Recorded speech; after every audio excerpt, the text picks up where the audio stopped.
में भी आपको आइडिया है ही है थोड़ा बहुत।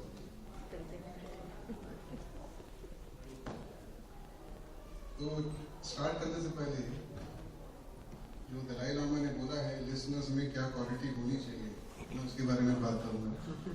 सॉरी,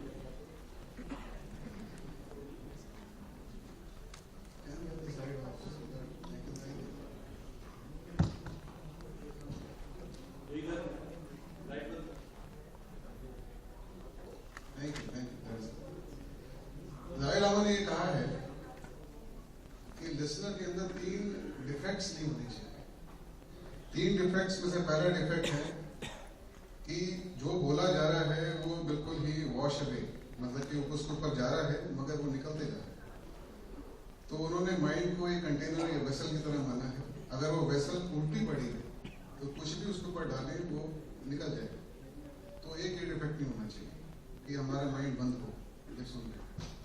दूसरा जो है उन्होंने बताया कि होल्स नहीं होने चाहिए, उस कंटेनर में बहुत सारे छेद हों अगर तो भी जो डाला जा रहा है निकल जाएगा। अब आप सुन के तो आए, समझ के भी आए, मगर थोड़े टाइम के बाद कहते हैं अब याद नहीं आ रहा क्या हुआ, समझ तो लिया था मगर समझ में नहीं आया पूरा, क्योंकि वो याद नहीं रहा। तीसरा डिफेक्ट बताया है कि कंटेनर में होल्स भी नहीं है, ठीक भी पड़ा हुआ है, मगर उसके अंदर पॉइजन है।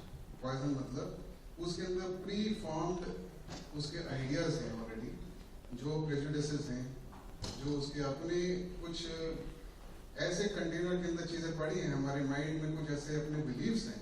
जब कोई नया टॉपिक या नया कोई आइडिया आता है तो हम उसके अंदर से उसको देखते हैं, तो वहाँ पे दिक्कत आ जाती है लिसनिंग। तो ये 3 डिफेक्ट्स जो हैं, एक किताब है दलाई लामा की स्टेजेस ऑफ मेडिटेशन, उसके ऊपर उन्होंने बताए हैं स्टार्टिंग के अंदर कि इन 3 डिफेक्ट्स के बिना आप लिसन, आई होप कि आप भी थोड़ा सा ऐसा करें तो कुछ शायद फायदा हो। स्लाइड्स बहुत कम है, जनरली मैं स्लाइड्स के साथ नहीं बोलता हूँ, मगर मुझे डॉक्टर साहब ने बोला कि स्लाइड्स के साथ नहीं तो अच्छा है, और अच्छा ही है क्योंकि उससे थोड़ा क्लैरिटी आ जाएगी। तो ये 3 डिफेक्ट्स को हटा के हम आगे बात करते हैं। नाउ थियोसॉफी क्या है इसके बारे में थोड़ा समझना पड़ेगा। एक बात और मैं बोल दूँ, प्लीज जज ना करिएगा जो बोला जा रहा है उसको इमीडिएटली आपको ये नहीं सोचना कि ये सही है कि गलत है। ये कुछ कॉन्सेप्ट्स कई लोगों के लिए हो सकता है नहीं है, तो जज ना करें उसे, सस्पेंशन रखें, अपना जजमेंट उसको साइड पे करके करें। मैं किसी को कन्विंस करने के लिए नहीं बोल रहा हूँ, मैं किसी ऑर्गेनाइजेशन को यहाँ पे प्रमोट करने के लिए नहीं बोल रहा हूँ, किसी को कन्वर्ट करने के लिए नहीं बोल रहा हूँ, ना किसी को बोल रहा हूँ कि ऐसे ही मानिए। सिर्फ एक विचारधारा, एक सिस्टम आपके सामने रख रहा हूँ, और ये सिस्टम आप उसको परखिए, समझिए, अगर आपको ठीक लगता है ठीक। मैं अपनी तरफ से जो मुझे लगता है कि मेरा धर्म है मैं वो करने आया हूँ, मेरे पे कोई अपना पर्सनल एजेंडा नहीं है।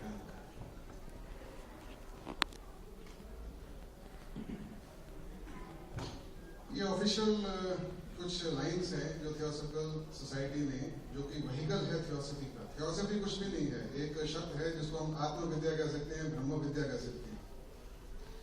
अपने बारे में जानना, ये जगत कैसे आया उसके बारे में जानना, कॉस्मोजेनेसिस, एंथ्रोपोजेनेसिस, ये सृष्टि क्यों हुई, कैसे बनी, हम लोग क्यों आए, हम हैं क्या, ये सब जो चीजें हैं इनके बारे में जो लॉज हैं, हमारे नियम हैं जिसके बेस पे यूनिवर्स बना है, जो नियम हैं जिसके बेस पे हम लोग चलते हैं, इन सब के बारे में जो ये नियम है इनको एक कलेक्शन बोला गया है, उसको आत्मविद्या कह लें या थियोसॉफी कह लें। आज के डेट में ये क्योंकि यूरोप और अमेरिका के अंदर ये आया था मुसलमान से, वहाँ पे इसको रिवील करा गया था, क्योंकि हमारे यहाँ तो बहुत सैकड़ों साल से चलते आ रहा है, मगर वहाँ पे इसको नई तरीके से रिवील करा गया है, और ये 1875 के अंदर रिवील करा गया था जब थियोसॉफिकल सोसाइटी।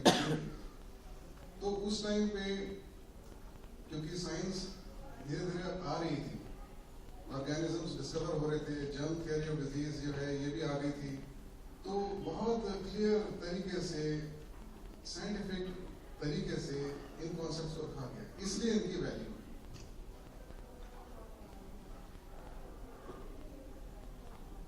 एक विचारशील व्यक्ति जब दुनिया के अंदर देखता है थोड़ा समझदार होना चालू हो जाता है तो वो डिस्पैरिटी देखता है।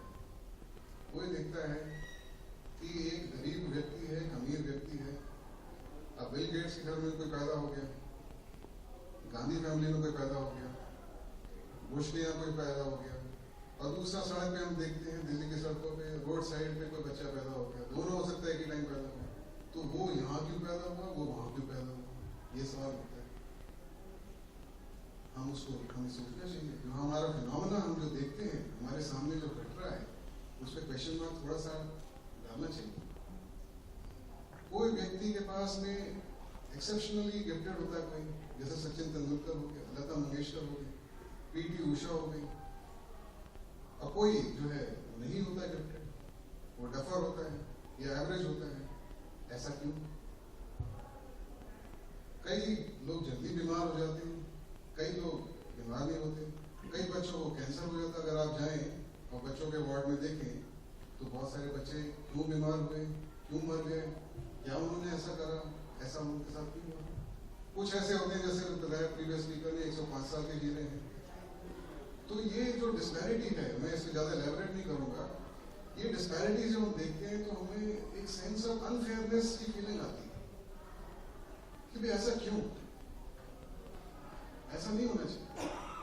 हमारी जो थियोसॉफिकल सोसाइटी है उनकी एक प्रेसिडेंट रही है एनी बेसेंट, जो कि इंडियन नेशनल कांग्रेस की एक टाइम पे प्रेसिडेंट थी, महात्मा गांधी के साथ काम करा, उनके नाम पे कई रोड्स हैं, उनको ऑनररी डॉक्टरेट भी दिया गया। बनारस हिंदू यूनिवर्सिटी जो डेवलप हुई सेंट्रल हिंदू कॉलेज के बेस पे, उसके वो स्थापक हैं, उन्होंने उसको स्टार्ट करवाया, बहुत सारे ऐसे काम करे।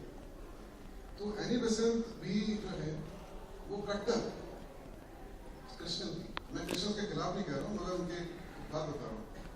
उनके जो दो छोटे छोटे बच्चे जब बीमार हुए और वो क्रिश्चियन थी, और उन्होंने बड़ा सोचा कि इतना लविंग फादर है हमारा गॉड, क्रिश्चियन गॉड, मेरे बच्चों ने क्या खता करी जो बीमार कर, उससे उनका थिंकिंग स्टार्ट हुई।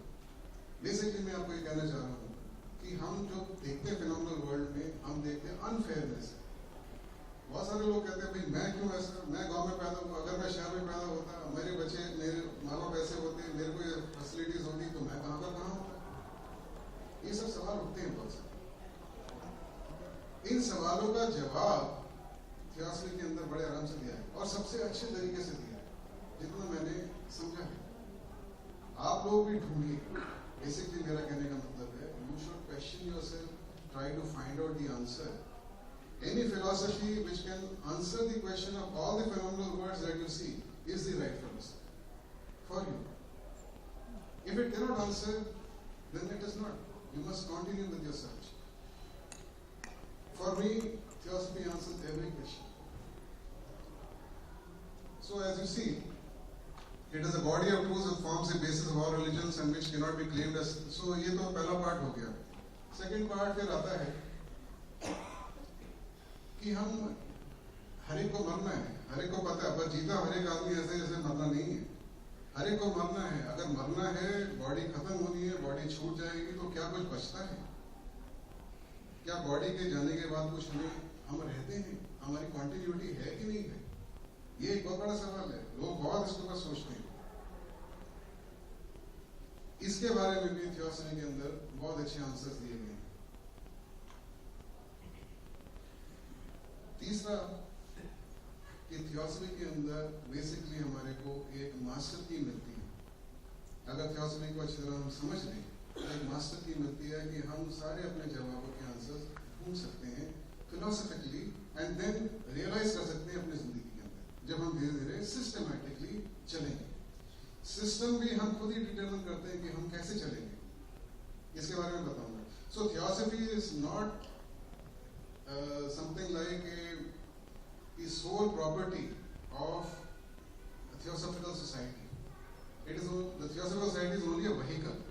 Theosophy या आत्मविद्या, ये सारे प्रिंसिपल्स जिनकी बात कर रहे हैं, सत्य, ट्रूथ जिसकी बात हो रही है, जो है, जो प्रिंसिपल्स हैं, जैसे लॉ ऑफ कर्म है। अब क्या होता है, अगर हम अपने खाना पीना, फूड, शेल्टर, क्लोथिंग, इसको अगर हम साइड पे कर दें रिक्वायरमेंट्स को, जो एसेंशियल रिक्वायरमेंट्स हमारी बॉडी के लिए हैं, फिर आदमी के सामने क्या सबसे ज्यादा प्रॉब्लमेटिक चीज है in general? I am not talking about spiritual people, I am talking about the general person. क्या प्रॉब्लम है? प्रॉब्लम है अनसर्टेनिटी। डेथ को भी छोड़ दीजिए, डेथ के बारे में बहुत हम सोचते हैं लोग। अनसर्टेनिटी कि भाई जो ये चीज में मैं जा रहा हूं वो मुझे मिलेगी कि नहीं मिलेगी, क्या मैं जो चाहता हूँ मेरे पास आएगा कि नहीं आएगा, जो मेरी प्रॉब्लम्स है क्या मैं उनसे दूर हो पाऊंगा कि नहीं हो पाऊंगा। Basically one is not sure that what one wants he will get that, what one deserves according to him he will get that, what one thinks that he should get whether he will get that. जितने भी हमारे सवाल हैं जो हम चाहते हैं उनके बारे में श्योर नहीं है, हमें पता नहीं कि क्या होने वाला है। हमें डर लगता है जो हमारे पास आ भी जाए तो हमसे छीन ना जाए। हमें गाड़ी पार्क करके आया हूँ, मान लीजिए अगर मैं थोड़ा सा हिला हुआ आदमी तो मैं ये सोचता हूँ कि मेरी गाड़ी को चोरी ना करे, बाहर बंदर खड़े हुए वो बंदर मेरे डैमेज ना कर दे कार को। ऐसे बहुत सारी चीजों के बारे में हम अटके रहते हैं, हम अपनी इंपॉर्टेंस देते हैं कई चीजों को और फिर हम डरते हैं कि हमारे से वो छीन ना जाए, वो खराब ना हो जाए। पहले तो हम लेना चाहते हैं, लेने के बाद डरते हैं, इसी में जिंदगी निकल जाती है। मगर अगर हम सोचें और थियोसॉफी के अंदर ये बहुत क्लियरली आता है कि हर एक इफेक्ट का एक कॉज है, जिसे हम cause of law of cause and effect, law of कर्म कहते हैं, कि हम वही हमें मिलेगा जो हमने जिसके बीज बोए हैं, हम वही हमें मिलेगा जो हम डिजर्व करते हैं। हमें कुछ ऐसा नहीं मिल सकता जो हम डिजर्व नहीं करते। पूरा का पूरा सिस्टम फेयर है। अभी ये पूरे जिसने यूनिवर्स बनाया है, हमारी अर्थ जो है 1,00,000 किलोमीटर 1,00,000 किलोमीटर पर आवर की स्पीड से मूव कर रही है। तो ऐसे सिस्टम के अंदर जहां सब कुछ इस्टेब्लिश्ड है, साइंस के अंदर, फिजिक्स के अंदर, केमिस्ट्री, बायोलॉजी और अब तो मेंटल साइंस के अंदर, साइकोलॉजी के अंदर सारा इस्टेब्लिश हो गया कि these are all based on principles and they are universal principles. अगर वो सब प्रिंसिपल्स के ऊपर बेस्ड है तो फिर हमारे लाइफ के अंदर जो होना है वो क्यों नहीं होगा प्रिंसिपल्स के ऊपर बेस्ड? अगर मैंने कुछ करा है तो उसका रिबाउंड इफेक्ट मेरे पे आना है। जो कॉजेस में जनरेट करके इकट्ठे करूंगा उनका इफेक्ट्स मैंने उसको भोगना है। अब अगर मैंने कॉजेस सेटअप ही नहीं करे कुछ तो मुझे इफेक्ट्स आएंगे नहीं। तो ये law of cause and effect जब व्यक्ति अच्छी तरह समझ लेता है उसकी जिंदगी में एक सुकून, एक शांति आ जाती है। ये समझने की चीज है, ये कोई प्रूव नहीं कर सकता, कोई गुरु आपके सिर में हाथ रख के दे नहीं सकता। ये हमें खुद अपने आप अर्जित करनी है। ये समझदारी जो है कोई किसी को दे नहीं सकता, ये अंडरस्टैंडिंग की किसी को नहीं दे सकता। ये आपकी एनालिसिस है, आपका चिंतन मनन है इस चीजों के ऊपर जो आपको देगा कि आपसे कोई चीज छीनी नहीं जा सकती। जो आपके कॉजेज आपके जो सेटअप हुए हैं अगर ऐसे हैं कि आपके पास रहेगी तो आपसे छीनी नहीं जा सकती और कोई आपको मिल नहीं सकती जिसके आपने सेटअप नहीं करा। तो ये कॉज एंड इफेक्ट जो है बहुत गहरा एक सब्जेक्ट है, इसके ऊपर सोचना जरूरी है। जब एक व्यक्ति इसके ऊपर आ जाता है सोच के और उसके मन के अंदर, आत्मा के अंदर, जैसे प्रीवियस स्पीकर ने बोला कि उसका कॉन्फिडेंस लेवल बन जाता है, उसके सबकॉन्शियस के अंदर वो बात आ जाती है, वो उसको मान लेता है, समझ लेता है, जान लेता है, देख लेता है कि फिनोमिनल वर्ल्ड में कैसे हो रहा है, कैसे वो रिफ्लेक्ट हो रहा है principle. It is the principle जिसके बेस पे हर एक व्यक्ति को बर्थ मिलता है, जहाँ पे उसे मिलता है, उसको वो गिफ्ट्स मिलती है जिससे वो पैदा, जिसके साथ वो पैदा, वो कैपेसिटी से साथ पैदा हुआ है। कोई किसी ने किसी लता मंगेशकर को गिफ्ट नहीं दी गाने की अच्छी। सचिन तेंदुलकर और कामली एक साथ आए, कामली कहाँ है, तेंदुलकर कहाँ चले गए। ये गिफ्ट्स जो हैं किसी ने ये नहीं दी कि तेंदुलकर को दे दो, कामली से हटाओ। कोई बच्चा एकदम बीमार हो गया, कोई चलते चलते एक्सीडेंट में मर गया अचानक, कोई दो लोग बीमार हुए सेम बीमारी के साथ, सेम डॉक्टर के पास, सेम इलाज के साथ, एक ठीक हो गया, एक मर गया। तो ये जो चीजें हैं इसके ऊपर आप सोचिए और मनन कीजिए, ये बहुत इंपॉर्टेंट है। एक स्लाइड थियोसॉफिकल सोसाइटी के बारे में। 1875 में जो रशियन लेडी हैं जो बाद में अमेरिकन सिटीजन हो गई थी, मैंने उनको इंक्लूड करा ताकि ये मेरी तरफ से ट्रिब्यूट है, बिकॉज जो कुछ भी मैं हूँ थोड़ा बहुत अपने जानता हूँ, समझदारी है, वो इस सोसाइटी के माध्यम से जो थियोसॉफी मुझे मिली है, इसलिए it is a kind of tribute. मैंने एक स्लाइड इसलिए डाली है, ये आपको कुछ कन्वर्ट करने के लिए, कुछ बताने के लिए नहीं है। ये HP ब्लेवेत्स्की की फोटो है। ये फाउंडर थी along with colonel HS Olcott, ये अमेरिकन थे। इन दोनों ने अपना पूरा जीवन लगा दिया, अपने इनके जीवन मुक्त मास्टर्स थे, उनके कहने पे ये सोसाइटी उन्होंने बनाई। कर्नल ऑलकॉट जो है, ये लेफ्ट साइड पे जो बीच में है, ये फाउंडर प्रेसिडेंट थे फ्रॉम 1875 टू 1907, जब इनकी डेथ हुई। उसके बाद में एनी बेसेंट जो राइट साइड में टॉप में है, ये प्रेसिडेंट बनी फ्रॉम 1907 टू 1933। इनके बहुत क्लोज एसोसिएट उनके नीचे हैं C.W. लेडबिटर। ये एक क्रिश्चियन प्रीस्ट थे लंदन में, इंग्लैंड में। वहाँ से छोड़ के इंडिया आए और इनकी भी डेथ 1934 में हुई, बहुत shortly after Annie Besant died. उसके बाद में थर्ड प्रेसिडेंट हमारे G.S. अरुणदेव बने और उसके बाद में C. जनराज दास ये प्रेसिडेंट बने। श्रीलंकन ओरिजिन के थे। जो मैं कहना जा रहा हूँ उसको ध्यान से समझिएगा। Annie Besant, HP ब्लेवेत्स्की, G.S. Arundev, C.W. लेडबिटर और C. जनराज दास, सारे के सारे काफी इवॉल्व, काफी एडवांस योगीज थे। और आज जो मैं बताने वाला हूँ उसके बाद अगले 4 स्लाइड्स के अंदर, और जो पूरा थियोसॉफिकल लिटरेचर है वो रिवील्ड है फ्रॉम देयर पर्सनल एक्सपीरियंसेस,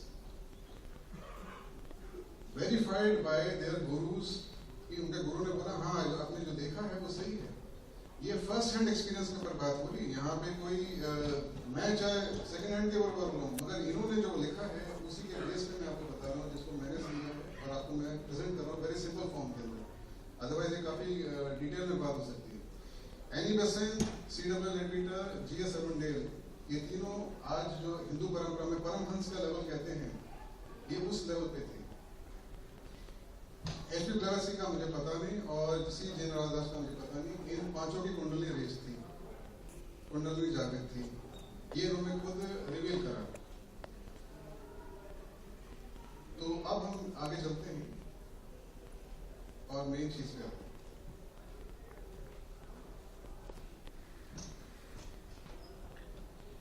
पुराने जमाने में, अभी आप हमारे स्क्रिप्चर्स अगर देखें तो वो फंक्शनल एस्पेक्ट पे बात करते हैं, इसलिए कंफ्यूजन आती है, इंटरप्रिटेशन में प्रॉब्लम आती है।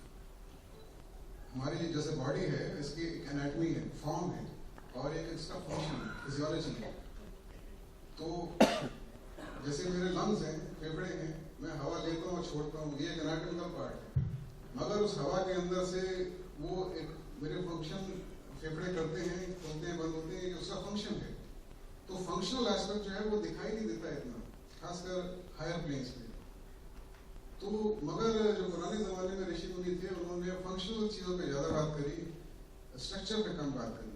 थियोसॉफी में जो ये राइटर्स थे, इन्होंने फंक्शनल के साथ साथ स्ट्रक्चर के ऊपर बात करी, ताकि लोगों को हमारी जो साइंटिफिक अब ये जो इरा है, न्यू एज जिसे हम कहते हैं, डॉक्टर सौरभ जो कहते हैं बहुत न्यू एज के बारे में, ये हमारे सेंटर में आते हैं, हमारे मेंबर हैं सोसाइटी के और ये लेक्चर्स देते हैं रेगुलरली। तो न्यू एज जैसे आ रहा था तो उसके अंदर ये इन्होंने इस तरीके से इसको समझाया ताकि लोग ग्रास्प कर सकें बात को, और जो व्यक्ति एवरेज अंडरस्टैंडिंग का है वो भी समझ सके। इसके अंदर इन्होंने बताया कि जो व्यक्ति है, जो मैं हूँ, जो आदमी है, जिसे हम आत्मा कहते हैं, उसे हम नाम दे सकते हैं जीव आत्मा का, या थियोसॉफी में उसे मोनाड कहा है। ये अंश है, हम जैसे जानते हैं, उस परमात्मा का जिसको हम जानते नहीं हैं। तो ये अंश जो है, इसके बारे में भी हम जानते नहीं है, सिर्फ हम बोलते हैं। तो ये एक बहुत सटलर लेवल पे जीव आत्मा होती है। जीव आत्मा एक ऐसे लेवल पे होती है कि उसको कुछ वो अपने शरीर धारण करती है, मतलब कि वो अपने रे या प्रोजेक्ट करती है, और ये 6 बॉडीज को वो धारण करती है। 7वीं तो वो खुद होती है। जीव आत्मा is consciousness, it is the consciousness. पर हमारे जो विश्व ब्रह्मांड है, यूनिवर्स है, कोई भी चीज को कॉन्शियसनेस और मैटर कभी सेपरेटली नहीं हो सकती, तो they are always together. So it is covered by a thin layer of matter which is very subtle, and that forms the monadic body. And then there are 6 other bodies: the Atmic, Buddhic, Cosmic, Mental, Astral and Physical. ये concept दिया है, इसको थोड़ा सा समझेंगे फिर आगे चलेंगे. इसमें ज्यादा डिटेल में पढ़ गए तो थोड़ा दिक्कत आ जाएगी. फिजिकल बॉडी हमें पता है, थियोसॉफी में बताया physical body is only made for action and speech. ये एक इंस्ट्रूमेंट है. जैसे हमारी गाड़ी है, मान लीजिए गाड़ी के अंदर बैठ के चलती है, तो गाड़ी का जो वैल्यू है गाड़ी की, वही वैल्यू फिजिकल बॉडी की, इससे ज्यादा इसकी वैल्यू नहीं. फीलिंग्स और थिंकिंग फिजिकल बॉडी के द्वारा होती हैं, मगर उनके अंदर जनरेट नहीं होती. ये उनका दूसरा कहना है. फिजिकल बॉडी के अलावा सूक्ष्म शरीर, जिसे हमारे हिंदू फिलॉसफी में कहा गया है, या मनोमय कोश जिसे कहा गया है, तो एस्ट्रल बॉडी जो होती है वहां पे फीलिंग्स होती हैं, मतलब फीलिंग्स यहाँ जनरेट होती हैं. ये बॉडी सिर्फ फीलिंग्स से चलती है. इसको इस तरीके से समझ लें, ये माइक है, ये माइक फिजिकल बॉडी है. इस माइक से जो कम्युनिकेशन हो रही है एम्पलीफायर पे, वो एस्ट्रल बॉडी है, और जो एम्पलीफायर है वो मेंटल बॉडी. इस तरीके से समझिए, जहाँ थिंकिंग होती है. दिखाई सिर्फ यही दे रहा है, ना वो दिखाई दे रहा है, ना एम्पलीफायर दिखाई दे रहा है, आवाज आ रही है, तो ऐसा लगता है सारा काम यहाँ हो रहा है. मगर ये काम सिर्फ फिजिकल बॉडी का इतना ही है कि एक्शन और स्पीच का, इससे ज्यादा काम नहीं है. इसके पीछे कुछ सटलर बॉडीज हैं जहाँ पे थिंकिंग हो रही है, जहाँ पे फीलिंग हो रही है. ये डिफरेंट है, ये सेपरेट करी जा सकती हैं, और ये सेपरेट होती हैं डेथ के बाद में. इन तीनों के बारे में पता है. All of us we move, we speak, all of us have feelings, we have emotions, all of us think. Thinking is also divided into 2 types in theosophy. One is concrete thinking. Concrete thinking means when we think in particular terms. हम कोई form बनाते हैं अपने mind के अंदर, जैसे हम ये पिरामिड का फॉर्म बनाते हैं, तो ये कॉन्क्रीट फॉर्म है. हमने इस पिरामिड को देखा, इट इज ऑरिएंटेशन, कलर, ये इसका साइज है, ये इसका ब्रेथ है, ये सारा कुछ हमने बता दिया. और एक होता है एब्स्ट्रैक्ट थिंकिंग. एब्स्ट्रैक्ट थिंकिंग में हम जब पिरामिड का एक कॉन्सेप्ट बनाते हैं, so conceptual thinking, abstract thinking is that in which a concept or a principle is taken. So pyramid, what is a pyramid, or what is a triangle? Triangle has 3 sides, and all the angles of the triangle equal to 180. Like this is a concept, abstract thought of a triangle. So ये abstract thinking जो है वो causal body, जैसे कारण शरीर बोला गया है, ये उसकी प्रॉपर्टी है. इसको ऐसे भी समझ सकते हैं कि बिजली, इलेक्ट्रिसिटी आ रही है, वो इलेक्ट्रिसिटी आती है और वो एक फैन के थ्रू आती है, तो वो पंखा चलता है. तो पंखा जो एक इंस्ट्रूमेंट है, उसके अंदर से जो उसको लाइफ देने वाले जो प्रॉपर्टी है वो तो इलेक्ट्रिसिटी है, मगर एक्सप्रेशन जो है वो पंखे का है. वो ब्लेड्स रिवॉल्व करेंगे, हवा आएगी. लाइट आती है, जब लाइट के ये बल्ब के अंदर जब इलेक्ट्रिसिटी आती है तो वो ग्लो करता है, तो वो जो ग्लोइंग पार्ट है वो एक्सप्रेशन है. इसी तरीके से जब ये मोनाड की एनर्जी या उसकी कॉन्शियसनेस या लाइफ गिविंग जो उसकी प्रॉपर्टी है, जब वो ट्रैवर्स करती है कॉजल बॉडी से, तो causal body depending on the development of the causal body, हमारा कार्य शरीर कितना डेवलप हुआ है उस हिसाब से एक्सप्रेस करती है. ऐसी हमारी माइंड, हमारी मेंटल बॉडी, थिंकिंग पार्ट, जो कॉन्क्रीट थिंकिंग पार्ट है, वो कितना डेवलप है उतना हम सोच सकते हैं, हम कितना फील कर सकते हैं, क्योंकि हमारी इस बॉडी की डेवलपमेंट के ऊपर है. और हम हमारी फिजिकल बॉडी की डेवलपमेंट तो इवॉल्व है, हमारी बॉडी कैसे जितनी डेवलप होगी उस तरह से एक्सप्रेशन होगा. कोई बहुत तेज चल सकता है, कोई बहुत धीरे चल सकता है, कोई बहुत तेज बोल सकता है, कोई बहुत धीरे बोल सकता है. इस तरीके से सारी बॉडीज की एक्सप्रेशन जो आ रही है वो उस एनर्जी के थ्रू आ रही है, मगर एक्सप्रेशन उस बॉडी के थ्रू होता है. तो this concept one should understand. Causal body is for abstract thinking, wisdom और इंट्यूशन इज फ्रॉम बुद्धिक बॉडी. कॉजल बॉडी को विज्ञानमय कोश भी बोला गया है, बुद्धिक बॉडी को आत्ममय कोश भी, आनंदमय कोश भी बोला गया है. और हमारे स्क्रिप्चर्स में इसके ऊपर आगे बात नहीं करेंगे, मगर थियोसॉफी में ये रिवील करा है उन्होंने कि इसके ऊपर भी एक बॉडी है, दैट इज कॉल्ड द आत्मिक बॉडी, जो विल है, जो एब्सोल्यूट स्पिरिचुअल विल है, जहां से आती है. नॉर्मली विल जो है वो फीलिंग्स के साथ कनेक्टेड मानी जाती है, कि इच्छा, मेरा मन है ये लेने का, मैं चाहता हूँ ये. तो ये जो विल है कि मैं ये चाहता हूँ, वो जनरली हमारे एस्ट्रल बॉडी या डिजायर से कनेक्टेड है, क्योंकि हम इतने लोअर लेवल पे काम करते हैं कि वो जो आत्मिक बॉडी वाला पार्ट है वो डॉर्मेंट ही है. अब इतना थोड़ा सा अगर यहाँ पे कोई प्रॉब्लम है तो मुझे आप अभी पूछ लीजिए ताकि मैं आगे चलूँ।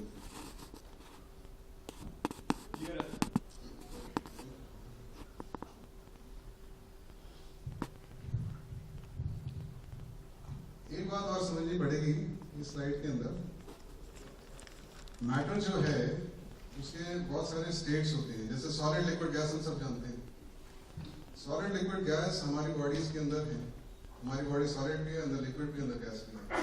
मगर इसके अलावा इन्होंने बताया कि कुछ और ग्रेड्स ऑफ मैटर हैं, उनको फॉर सिंपलिसिटी ईथर 1 2 3 4 बोला गया है। ये सबसे ज्यादा डेंस है, उसके बाद धीरे धीरे और कम डेंस होते चले जाता है, सूक्ष्म होते चले जाता है। फिर लोग जो हैं, हम पढ़ते हैं ना, स्वर्ग लोग, पाताल लोग, इन सब की बातें होती हैं। ऐसे जो लोग हैं इनके बारे में बात करें कि there are 7 lokas and all are based on their density of matter. Physical के बाद फिर मेंटल, भौतिक, आत्मिक, अनुपादक आदि, ये सारे के सारे लोग हैं। ये थोड़ा आपको ड्राई लगेगा पार्ट, मगर ये इसको समझना थोड़ा सा जरूरी है। बहुत बेसिक पार्ट ही बता रहा हूँ मैं। And if this is the reality which they have said so, because जिनकी मैंने अभी previously बात करी, they have been able to reach up to the atmic level. So last ये जो नीचे के 5 levels हैं, ये लोग हैं, ये एनी बेसेंट, C.W. लेडबीटर, G.S. अर्नडेल, इन तीनों ने अपनी बुक्स में लिखा है कि we have been able to traverse, our consciousness is able to traverse, we have learned, we are functioning on these planes। हमारे गुरुओं ने हमें सिखाया है इसके बारे में, और उनके बारे में काफी चीजें लिखी हैं। If you want to read about the आत्मिक लेवल को निर्वाणिक लेवल में बोला गया है, तो एक निर्वाण नाम की किताब है G.S. अर्नडेल की, उसको आप पढ़ सकते हैं। बाकी बहुत सारी और भी किताबें हैं। तो ये जो लेवल्स हैं, ये प्लेन्स हैं, लोग हैं, ये सारे के सारे इंटरमिंगल्ड हैं। अगर आप कोई बुद्धिस्ट लेक्चर सुने दलाई लामा का या किसी का, तो वो कहते हैं कि मरने के बाद एक दूसरे प्लेनेट में व्यक्ति चले जाता है। वो दूसरा प्लेनेट नहीं है, दूसरा लोग कहना चाह रहे हैं। ये सारे के सारे इंटरमिंगल्ड हैं। जैसे सॉलिड के साथ में लिक्विड आ सकता है, एक ग्लास के अंदर आप बहुत सारे पत्थर रख दीजिए और पानी डाल दीजिए, एक साथ एग्जिस्ट कर सकते हैं। उसमें से गैस पास कर दीजिए तो गैस भी उसके अंदर डिसॉल्व हो जाएगी। इस तरीके से ये सारे लेवल्स एक साथ यही मौजूद हैं। ऐसा नहीं कि अलग अलग है, हमारे परसेप्शन नहीं है, वो हमारी प्रॉब्लम है। हम नहीं देख सकते। आज वो ऑरा की बात करते हैं बहुत सारे लोग, तो वो परसीव कर सकते हैं, मगर हमारा भी इंस्ट्रूमेंट इतना ज्यादा डेवलप नहीं है कि हम उसको परसीव कर सकें। ये हमारी प्रॉब्लम है, मगर they exist, they have been proven and people are being proving it. Out of body experiences लोग बोलते हैं, इंटरनेट पे आप सर्च करिए एस्ट्रो प्रोजेक्शन के बारे में, वो बात करते हैं लोग बहुत सारे। एनडीज, नियर डेथ एक्सपीरियंसेस के अंदर वो बताते हैं कि बॉडी छूटने के बाद में फीलिंग्स रह जाती है, थिंकिंग रह जाती है, they are able to perceive, see, hear everything, only the body is limited. So ऊपर वाला जो स्ट्रक्चर है ये बताने के लिए है कि जहां हमारी फिजिकल बॉडी अभी एस्टैब्लिश्ड है, उसी के आसपास ही सारी बॉडीज हैं। ऐसा नहीं कि बॉडीज अलग अलग हैं, here itself the bodies are there. उनका साइज अलग हो सकता है, वो अलग बात है, but all these bodies are at the same time present in the same place. Is that clear? और इसके ऊपर भी कोई क्वेश्चन अगर है?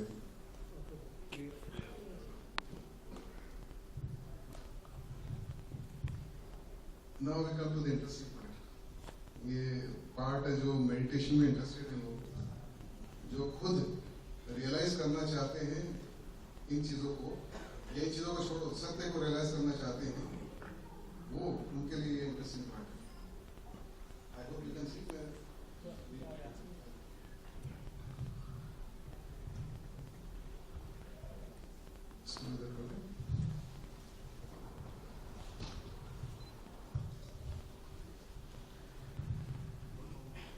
हमारे स्क्रिप्चर्स में लिखा है कि 5 टाइप के माइंड्स होते हैं, उसे स्टेट्स ऑफ माइंड भी कहा गया है। शिफ्ट माइंड बताया गया है। अगर आप पतंजलि योग सूत्र पढ़ें तो ये इसके बारे में काफी अच्छा बताया गया। शिफ्ट माइंड मतलब restless mind, child like, butterfly mind, जो टिकता नहीं है, वो एकदम डिस्ट्रैक्ट हो जाता है, इधर उधर भागता है, उसे कोई इंटरेस्ट ही नहीं है बाकी चीजों में, उसे इमीडिएट ग्रेटिफिकेशन चाहिए, इसे बोलते हैं शिफ्ट माइंड। उसके बाद आता है मूड, उसे मूड बोला गया है, मूड होता है स्टूपिड।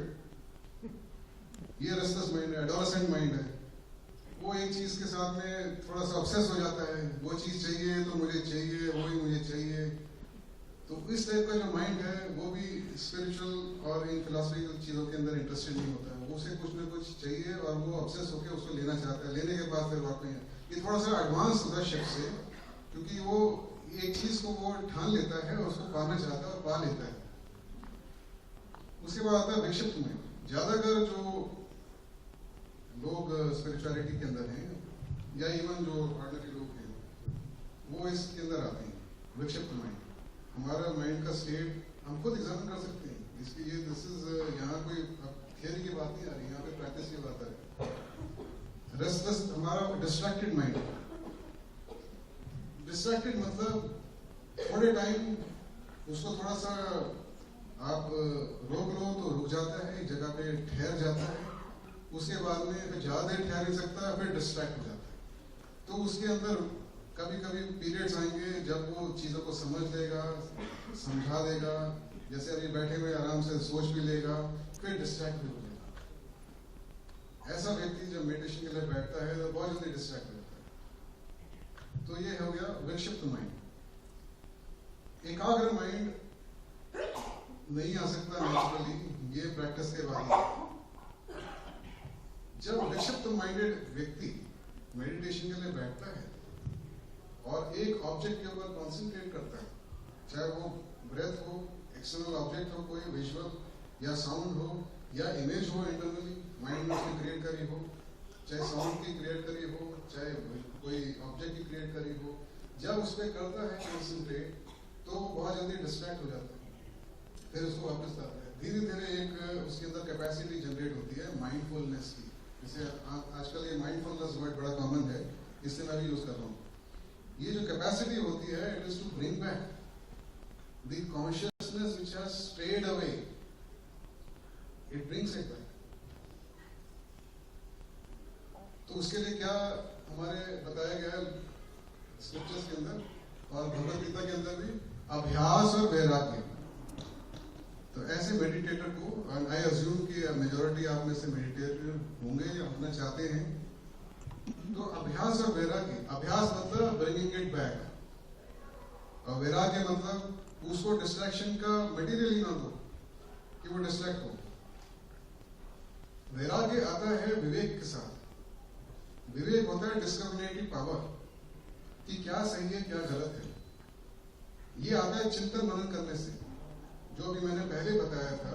जब व्यक्ति चिंतन मनन करने बैठता है, सोचता है कि क्या इंपॉर्टेंट है क्या इंपॉर्टेंट नहीं है, ये फिनोमिनल वर्ल्ड के अंदर क्या क्या हो रहा है, क्या टेम्पररी है क्या परमानेंट है, क्या चीज मेरे को हासिल करनी चाहिए, क्या चीज के बारे में मेरे को जानना चाहिए। जब इन चीजों में आना चालू होता है, उसके अंदर एक वैराग्य की स्थिति बननी चालू होती है विवेक के अकॉर्डिंग। जितना विवेक, डिस्क्रिमिनेटिव पावर उसकी जनरेट होती है उसके हिसाब से। Discriminative power is like a lamp on top of your head. वो अंधकार के अंदर दिखा सकता है कि कहाँ पे आप जा रहे हो, कहाँ पे आपका रास्ता है। तो ये वैराग्य उससे आगे आता है। जैसे जैसे वैराग्य आता है, मैं एग्जांपल देता हूँ आपको। आपको मेडिटेशन करने के लिए बैठना है और आप क्रिकेट में बहुत इंटरेस्टेड है, क्योंकि आपका राग है, अटैचमेंट है क्रिकेट की तरफ, और बहुत इंडिया पाकिस्तान का मैच चल रहा है, बहुत बढ़िया। और ऐसा पॉइंट आ गया आपकी इवनिंग मेडिटेशन में, इवनिंग के अंदर ये मैच है, आपने बोला कि भी शाम को मैं 6 बजे से और 6:30 बजे तक मैं बैठूंगा, ये आपके डेली रूटीन है। और वही पॉइंट ऐसा है जिसके अंदर वो फाइनल ओवर्स होने वाले हैं। अब आप फंस गए, अब आप बोलते मैं ये मैच देख के कर लेता हूँ मेडिटेशन, क्या फर्क पड़ती है, थोड़ी देर की तो बात है। तो दिस काइंड ऑफ राग, मैं एक छोटा सा एग्जाम्पल दे रहा हूँ, ये जो राग है ये आपको डिस्ट्रैक्ट कर गया, यू हैव फेल्ड। अगर आपने उसको बोला कोई बात नहीं, तो यहाँ पर ये वैराग्य की बात। ऐसे बैठे बैठे सबने एक्सपीरियंस करा होगा, बैठे बैठे मेडिटेशन के अंदर जहाँ कॉन्सेंट्रेट कर रहे हैं, कोई माइंड में आ गया कि उस फलाना व्यक्ति ने मुझे ऐसे कैसे बोल दिया, वापस जवाब देना, इंटरनल डायलॉग चल रहा है। एक तो हुई माइंडफुलनेस की बात जो हमने करी कि डिस्ट्रैक्शन होता है, हम बिल्कुल अलग हो जाते हैं, और एक होता है इंटरनल डायलॉग। मैं इसलिए बताना चाह रहा हूँ, इंटरनल डायलॉग को ज्यादा एलैबोरेट कर रहा हूँ। इंटरनल डायलॉग से मेडिटेटर को बचना है। इंटरनल डायलॉग का मतलब है कि हमारे मन में ही हम अपना एक अपने हम होते ही हैं, एक और सिचुएशन में दूसरे को क्रिएट कर लेते हैं और उससे अपने आप चालू करते हैं बातें। ये फर्क नहीं पड़ता उसको हम प्रेज कर रहे हैं, उसको हम आशीर्वाद दे रहे हैं या उससे लड़ रहे हैं, या एक इमेजिनरी सिचुएशन होती है, वो सिचुएशन के अंदर हम पड़ जाते हैं। पढ़ता कौन है? वो कॉन्शियसनेस है। It is not the object which distracts, it is the nature of our consciousness. हमारी कॉन्शियसनेस इतनी बिखरी हुई है कि वो एकदम चल देती है जहां चलनी है। ये करते करते अभ्यास से वैराग्य व्यक्ति एक पॉइंट पे आता है, जैसे कहते हैं एकाग्र, one pointed mind. One pointed mind में क्या होगा? जो ऑब्जेक्ट उसने लिया है वो ऑब्जेक्ट रहेगा, मगर वो फ्लो ऑफ कॉन्टिन्यूस जो मेडिटेशन में फ्लो है उसका ध्यान का, चेतना उसके ऊपर रहेगी नहीं, वो ब्रेक होगी। ब्रेक होके फिर दोबारा उसको लेना पड़ेगा, फिर ब्रेक होगी। डिस्ट्रैक्शन नहीं होगी मगर ब्रेक होती जाएगी, और जो वो ब्रेक होती जाएगी तो अभी वो एकाग्र स्टेट पे, जिस टाइम पे वो ब्रेक होनी बंद हो जाएगी और स्वतः विदाउट एनी पर्टिकुलर एफर्ट जब वो बैठे, जिस ऑब्जेक्ट पे वो चाहे ध्यान लगाना वो कर सके, तब वो निरोध या निरुद्ध माइंड पे पहुंच जाता है, which is the still mind state.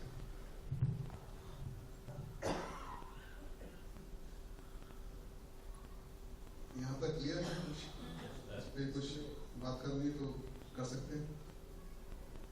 हमें खुद को देखना है, जो हम मेडिटेशन करने वाले हैं, कि हम कहाँ पे, हम कहाँ हैं और हमें कहाँ जाना है। ये एक पूरा मैप दे दिया है। इस मैप में आप कोई गुरु की जरूरत नहीं है। तो गुरु आके तो बैठ के बताएगा नहीं कि तुम्हारा माइंड डिवेट हो रहा है, लाओ उसको सेंटर पे। ये कैपेसिटी खुद ही जनरेट करनी है। कोई इसमें एक्सटर्नल गाइड की जरूरत नहीं। ये इंटरनल गाइडेंस से काम चलना है। ये हमें खुद डेवलप करने हैं। हमारे थियोसॉफी में कहते हैं an adept becomes, he is not made. Adept means a perfect person. जीवन में कोई बना नहीं सकता। बुद्ध भी आके बैठ जाए हमारे साथ तो भी हमारा वही हाल होगा जो हमारा है, अगर हम खुद पे काम नहीं करेंगे। हमें खुद पे काम करना है। अब इसके बाद मैं एक और पॉइंट पे आने चाहता हूँ, जो थोड़ा सा आपको, क्योंकि ये प्रेजेंटेशन अजीब सी शायद लग सकती है। हम जो अपने आप को देखते हैं, अगर फिलॉसफी को हटा दें तो हम बॉडी है और माइंड है। हमारी थिंकिंग है, फीलिंग्स है, और हमारा फिजिकल बॉडी है। ये हमारी कॉन्स्टिट्यूशन है for any person, except for that who has gone, for that exceptional person who has gone beyond this, beyond the mind. उसको छोड़ के नॉर्मल व्यक्ति की जो स्टेट है वो सिर्फ फिजिकल बॉडी, फीलिंग्स और थिंकिंग के अंदर ही सीमित है। इसी में हमारी चेतना घूमती है। चेतना means that awareness that I am the body, this is what I am feeling, this is what I am thinking. Whether it is happening on its own or whether I am involved in that, that is separate. But it is the awareness, that चेतना, जिसको मैं I समझता हूँ, जिसको मैं समझता हूँ, वही चेतना है। उस चेतना को पकड़ना है। That is our पूंजी, that is what we are. एक व्यक्ति की अगर बॉडी पार्ट्स काट दो, आदि ब्रेन में निकाल दो, तो भी उसकी चेतना में कमी नहीं आती। वो ये नहीं सोचता कि मेरे अंदर अब अगर बॉडी है मैं, तो अगर मेरा 50% बॉडी पार्ट्स निकाल दो तो मेरी फीलिंग कम हो जानी चाहिए, मेरी आईनेस में कमी आ जानी चाहिए। नहीं आती। बच्चे में भी जब आईनेस की फीलिंग होती है, जैसे जैसे बॉडी ग्रो होती है आईनेस की फीलिंग होती रहती है। ये चेतना जो अवेयरनेस है, ये तो ये इन तीनों लेवल्स पे घूमती है हमारी, फ्रॉम बर्थ टू डेथ। अब क्या होता है, इसको हम ऐसे समझें, जो मेडिटेटर है उसको ये पॉइंट समझना पड़ेगा जो मैं अभी आपको बता रहा हूँ, कि जो एनर्जी का फ्लो है, जो चेतना है, किसी एक लेवल से आ रही है, हमें नहीं पता कहाँ से वो आ रही है, और वो जनरेट कर रही है थिंकिंग, फीलिंग और हमारे एक्शंस। ये जनरेट कर रही है, वो जो चेतना है, वो जो एनर्जी है, वो स्पेंड हो रही है, वो खर्च हो रही है। मेडिटेटर क्या करता है, ये जो मैंने एरो दिखाया हुआ ना, कि मेंटल बॉडी के ऊपर से आते आते आते फिर ऐसे ऊपर जाता है। मेडिटेटर क्या करता है, इस चेतना को, बॉडी को एक पोस्चर में लाके शांत कर देता है। मतलब कि अब चेतना जो है उसके अंदर एक्शन नहीं कर पाती, बोलना भी बंद कर देता है, बैठ जाता है। अब चेतना क्या करे? इट इज लाइक एक स्टीम प्रेशर बन गया है एक प्रेशर कुकर में, उसके ऊपर एक और प्रेशर कुकर है, उसके ऊपर एक और है। सबसे नीचे वाले में जैसे स्टीम ज्यादा बन रही है और वो रिलीव नहीं हो पा रही, तो स्टीम कहाँ जाएगी, और ऊपर जाएगी। तो हमारी चेतना फिर क्या करती है, वो इंटरनलाइज हो जाती है, मतलब कि माइंड के अंदर ज्यादा फोकस होने चल रहे थे। अगर हम बैठ जाएं बिना बॉडी को हिलाए हुए, बिना बातें करें, तो हमारा माइंड अब ज्यादा एक्टिव हो जाता है। क्योंकि बॉडी से हमने हटा के अब अपनी चेतना को अब हमने माइंड पे लाएंगे, तो फिर हमारी फीलिंग्स और थिंकिंग इसके ऊपर काम चलना चालू हो जाता है। अब अगर हम एक ऑब्जेक्ट ले लें और उस ऑब्जेक्ट के ऊपर हम कॉन्सेंट्रेट करना चालू करें, दैट मीन्स हम अपनी चेतना को basically all this concentration reaching up to this nirodh state, it is only collection of consciousness, it is the gathering of consciousness to a particular point. It is not कि कोई object से भागना है, कुछ करना है। ऑब्जेक्ट इज ओनली अ माध्यम, it can be breathing, like I said there are 40 different objects given in Buddhist literature, उसमें से एक ब्रीदिंग है। अब हमारे को कोई ऑब्जेक्ट तो सिर्फ एक मेथड है, यूज कर रहे हैं हम, जिसको हम लेके अपनी कॉन्शियसनेस को इकट्ठा कर रहे हैं। जो हमारी कॉन्शियसनेस जो स्कैटर्ड है उसको हम एक जगह पे ला रहे हैं। इसको एक तरीके से और समझाता हूँ, फिर आगे चलता हूँ। मान लीजिए मैं पानी डालता हूँ इधर इस फ्लैट सरफेस के ऊपर, तो क्या होगा, पानी जाके टक्कर खा के और इधर उधर स्प्लैश हो जाएगा, वो वेस्ट हो जाएगा इधर उधर। और मैं पानी चाहता हूँ कि वो जो गंदा है वहां तक पहुंचे, तो मुझे क्या करना पड़ेगा, मुझे गड्ढा करना पड़ेगा पहले इसके अंदर। यहाँ गड्ढा करूंगा, जो पानी आएगा ताकि वो उसके अंदर जाए, वो स्प्लैश न करे, उतना गड्ढा करना पड़ेगा। फिर मुझे ग्रूव बनाना पड़ेगा इसके अंदर, और वो ग्रूव ऐसा होगा कैनाल टाइप का जो पूरा नीचे पहुंच जाए वहां तक, ताकि जो पानी उसके अंदर जा रहा है वो उसमें इकट्ठा हो और फिर वो फ्लो करे उस पॉइंट। ये हम करते हैं और कुछ नहीं। हम एक ऑब्जेक्ट के ऊपर अपनी कॉन्शियसनेस को लाते हैं, उसके ऊपर स्थिर करते हैं। हम कुछ भी नहीं कर रहे, हम ये गड्ढा बना रहे हैं, हम इकट्ठा कर रहे हैं वो स्कैटरिंग ऑफ कॉन्शियसनेस, चेतना। It is all about movement of consciousness. This is what I want to stress upon. अगर यहाँ पे कुछ आपके पॉइंट है, इस पर किसी को कुछ क्लैरिफिकेशन चाहिए या anything?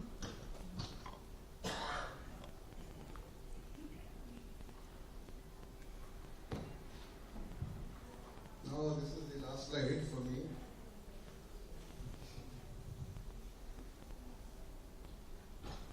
Physical body, astral body, mental body.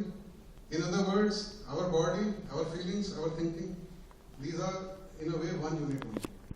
ये यूनिट हम जानते हैं, इसके अलावा हम नहीं जानते कुछ और, इसके अलावा सारी थियरी है।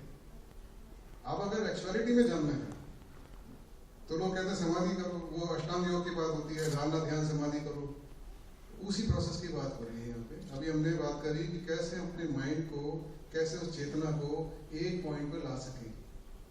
जो हम हैं, जो एनर्जी आ रही है, जो एनर्जी है, हम कैसे उसको एक जगह पे ला सकें। जब व्यक्ति ऐसा कर सकता है, एक पॉइंट पे ले आता है, ये थोड़ा सा यहाँ पे गलत हो गया है इधर, ये संप्रज्ञता समाधि यहाँ पे आती है। जब वो एक पॉइंट पे ले आता है और उस पॉइंट पे वो टिक सकता है, निरोध माइंड उसका जब हो जाता है, तब उसे कहा गया, ये सिर्फ बताने के लिए आपको बता रहा हूँ ताकि आपको कभी ये पढ़े इन शब्दों में तो आपको। संप्रज्ञता समाधि, संप्रज्ञता मीन्स कि एक ऑब्जेक्ट के ऊपर व्यक्ति अब स्टिल हो गया। समाधि मीन्स इन थियोसॉफिकल पार्लेंस, समाधि का मतलब ये है कि अभी हम जहाँ हैं उससे एक लेवल ऊपर तक हम पहुंच गए। अभी हम माइंड तक ही सीमित हैं, माइंड से सूक्ष्म शरीर तक ही सीमित हैं। कारण शरीर, कॉजल बॉडी के अंदर अगर हमारी एंट्री हो गई इस चेतना की, जिसको हमने कॉन्सेंट्रेट करा है, तो वो हमारे लिए समाधि है। पर कोई व्यक्ति ऑलरेडी कॉजल बॉडी में एक्टिव है, उसके लिए समाधि होगी जब वो बुद्धिक बॉडी में एक्टिव हो पाएगा, तो उसके लिए वो समाधि होगी। इसलिए समाधि का मीनिंग यहाँ पे है टू गो बियॉन्ड, जहां हम ऑलरेडी हैं वहां से आगे, उससे हमारी जर्नी वहां से आगे नेक्स्ट लेवल। और उसमें ये प्रोसेस होता है, ये प्रोसेस ये वाला है।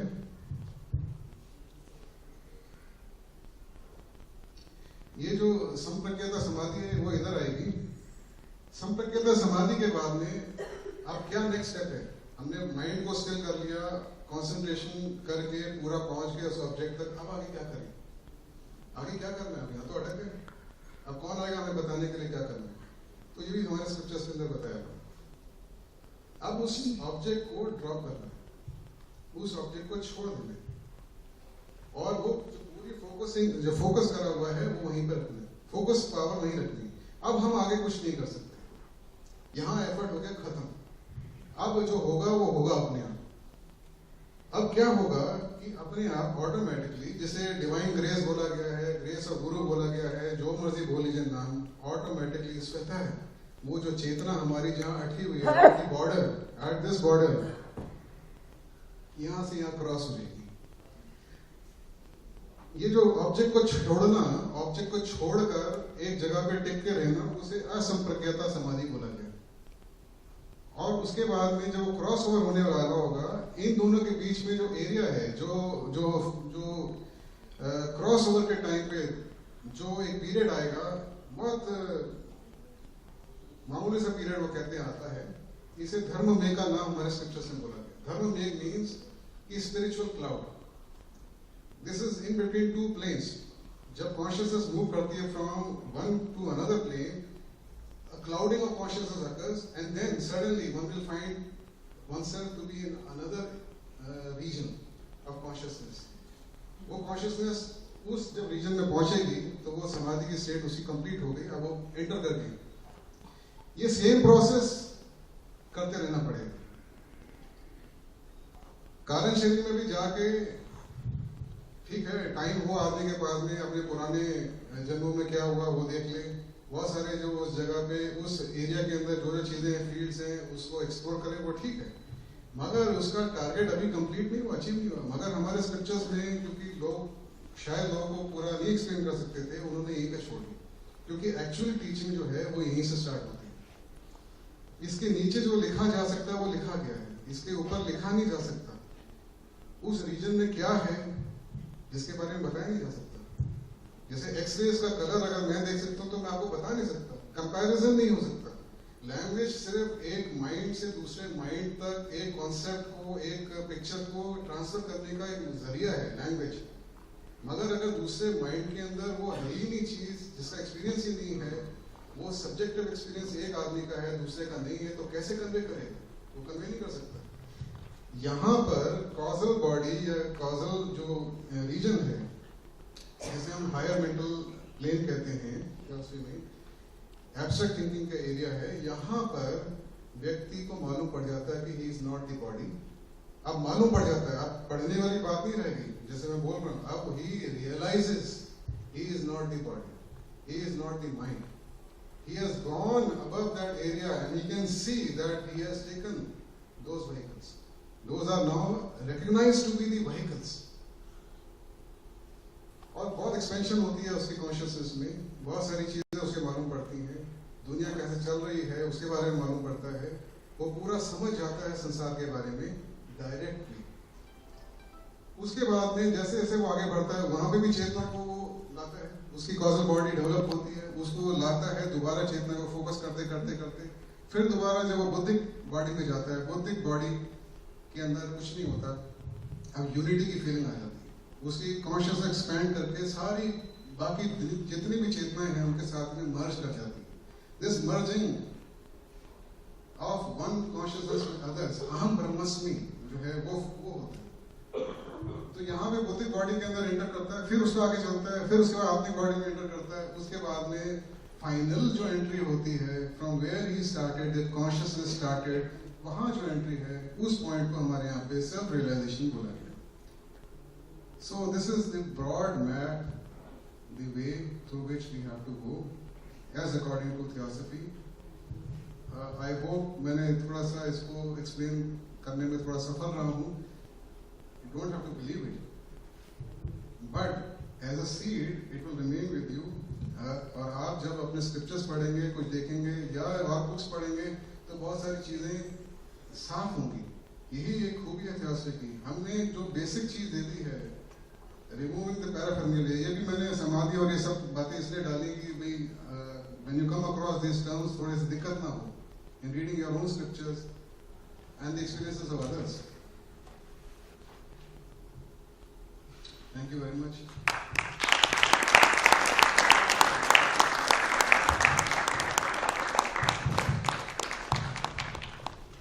थैंक यू डॉक्टर साहब। डॉक्टर जी गुप्ता जी ने बहुत ही सरल शब्दों में चित्त की भूमिया और किस प्रकार से हम अपने जीवन में सप्त शरीरों को जान सकते हैं और ध्यान की गहराइयों को किस प्रकार से हम प्राप्त कर सकते हैं, संप्रज्ञात असंप्रज्ञात समाधि, ये सब हमारे लिटरेचर के अंदर, पतंजलि योग सूत्र के अंदर बहुत गहराई के विषय इन्होंने बहुत ही सरल भाषा में हमें समझाए। तो इतनी सरल भाषा में हमें समझाया इन्होंने, इसके लिए जोरदार तालियों के साथ स्वागत करें।